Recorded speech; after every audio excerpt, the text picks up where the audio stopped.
Europeans may grow increasingly disillusioned with Brussels in the event the economies of the UK and US bounce back quickly while those of the member states stall. This is the prediction of the European politics expert Grant Amiot.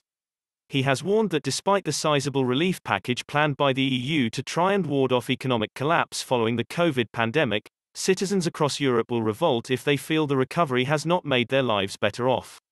In the event the EU mechanism failed to secure a quick economic recovery, Professor Grant Amiot told, the end result will be people will not feel they are better off. They'll feel they have suffered, especially if the US economy, for example, comes roaring back. Or the British economy, which at least on the health front is doing the right things to move toward recovery. Then people will begin to be discontent. However, he did conclude that the Brussels might be able to fend off a repeat of the Eurozone crisis following the 2008 financial crash. The politics professor told, as for an actual debt crisis, I think the European Central Bank is prepared to step in and avoid that.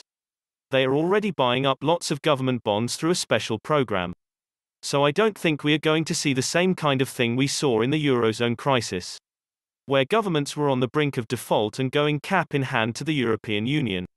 Earlier, the professor of political science at Queen's University in Ontario told that the EU has reflected on the imposition of austerity on member states following the 2008 financial crisis and the economic impact that the policy had. He explained, the EU at least learnt enough that they are not going to do austerity this time in any really harsh way.